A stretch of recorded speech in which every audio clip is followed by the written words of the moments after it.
les homéogènes, gènes homéotiques ou encore gènes architectes n'auront plus aucun secret pour vous après ce bref exposé. Mais tout d'abord, commençons par un petit peu d'histoire avec cette vidéo.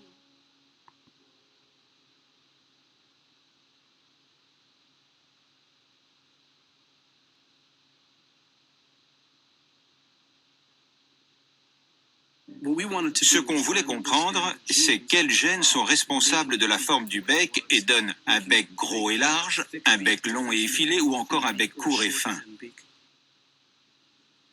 Les deux chercheurs se concentrent sur un groupe de gènes connus pour contrôler la croissance du bec. Ils font alors une observation surprenante.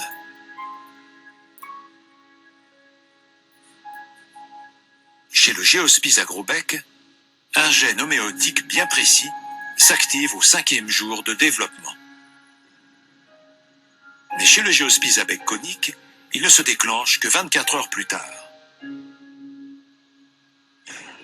Cette découverte est capitale. Ce sont les mêmes gènes qui fabriquent le bec de tous les pinsons. Les différences viennent du moment et de l'intensité de leur activation. On avait mis le doigt dessus. Ce sont les mêmes gènes qui font un long bec pointu ou un gros bec large.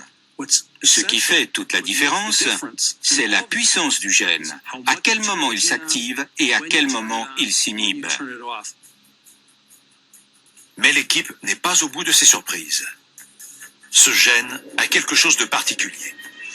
Comme tous les gènes homéotiques, il ne fabrique pas vraiment de la matière. Ce n'est pas lui qui est à l'origine du cartilage qui constitue le bec des pinsons. Il actionne des switches qui, à leur tour, déclenchent ou inhibent les gènes qui fabriquent le bec. Les scientifiques savent désormais que tous les gènes ne sont pas égaux. Certains forgent la matière de notre corps, mais il faut des switches pour les mettre au travail. Ce sont les gènes homéotiques qui commandent ces switches et qui dirigent le chantier. Ce système complexe entraîne d'énormes différences entre les espèces.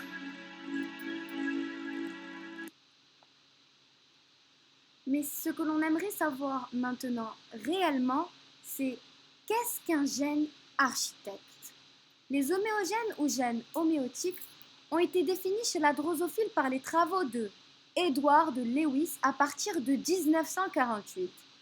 Ces gènes, appelés architectes, comme les a nommés rapidement le grand public, avaient été postulés car on observait une modification importante et reproductible du plan d'organisation de la mouche adulte. L'homéose ou homéosis désignant le changement d'une partie d'un corps en une autre à la suite d'une mutation. Les gènes architectes sont les gènes qui interviennent dans la mise en place des organes et des membres dans l'organisme des êtres vivants. Voici la définition. Ils s'expriment seulement durant le développement embryonnaire.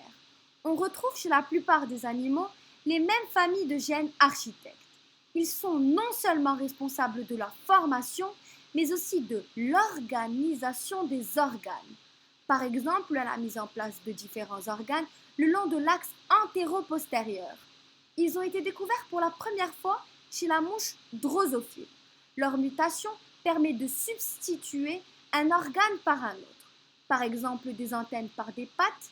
C'est grâce à ces gènes que s'effectue la segmentation du corps de l'embryon. Mais comment fonctionnent ces gènes? Les gènes homéotiques sont organisés en boîtes. Ils sont présents dans des zones particulières de l'ADN où ils sont regroupés les uns à la suite des autres. L'ordre de disposition de ces gènes va de pair avec leur ordre d'expression.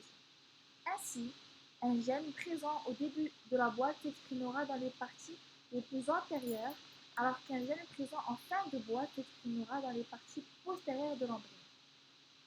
C'est donc la combinaison d'expression de plusieurs gènes homéotiques à un endroit donné qui déterminera le tissu ou l'organe qui va se former.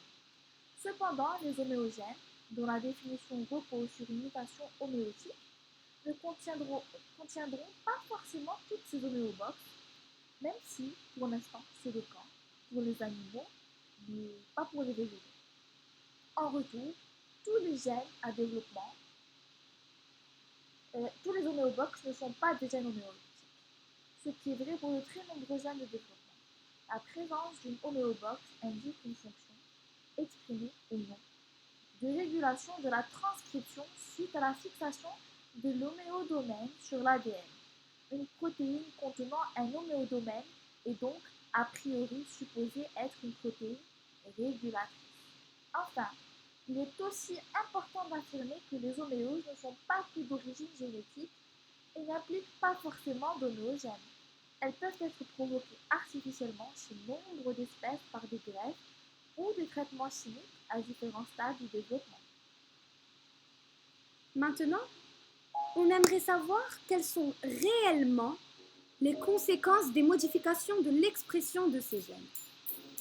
Des modifications de l'ordre d'expression de ces gènes ou de leur territoire d'expression ont des conséquences morphologiques importantes. Ainsi, une modification de l'expression de quelques gènes homéotiques aboutit chez les serpents appartenant au groupe des tétrapodes, comme vous le savez déjà, à l'absence de formation des membres. Des différences morphologiques entre des espèces proches peuvent également résulter de variations dans la chronologie et l'intensité d'expression des gènes communs. Par exemple, chez les pinsons, les mêmes gènes sont impliqués dans le développement du bec des différentes espèces. L'existence de becs aux formes variées résulte uniquement de l'intensité et de la durée d'expression de ces gènes communs.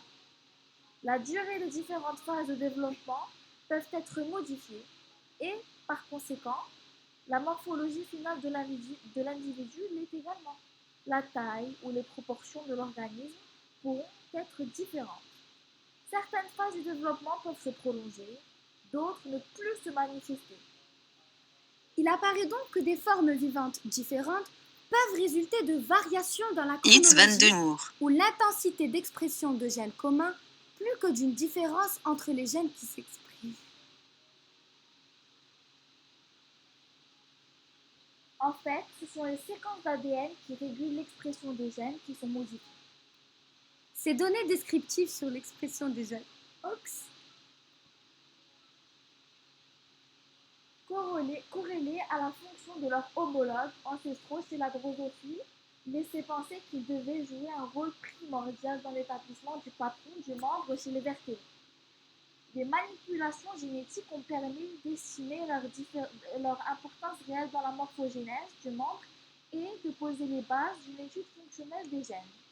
Le rôle des gènes OX, des groupes 9 à 13 dans la modélisation du membre, a été clairement démontré par cette approche. Des mutations conduisant soit à l'inactivation, soit à la modification d'une fonction OX donnée ont été produites artificiellement dans 3 laboratoires, dont le nôtre,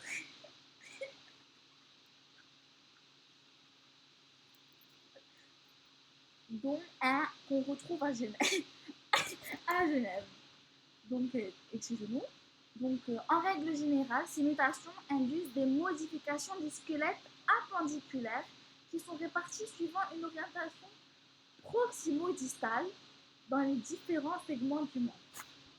Cette répartition dépend de l'étendue du domaine d'expression des gènes et par conséquent de sa position au sein du complexe. Et maintenant, voici la conclusion. Donc, pour conclure, un gène architecte est un gène mis en œuvre dans des étapes de prolifération cellulaire dans toutes les populations engagées dans des promotions autonomes. Les gènes architectes représentent une multitude de fonctions mises en œuvre dans de très nombreuses populations aux destinées différentes. Une cellule appartenant à une population engagée dans une progression autonome, qu'on dit déterminée, développe un certain métabolisme. On dit donc qu'elle a un profil métabolique défini et va donc garder en mémoire dans son cytoplasme et de par le métabolisme qu'elle développe une trace de son histoire. À partir d'un certain seuil de rendement des gènes ou d'un type de métabolisme particulier par exemple, son engagement dans un type histologique spécifique devient, dans des conditions normales, irréversible.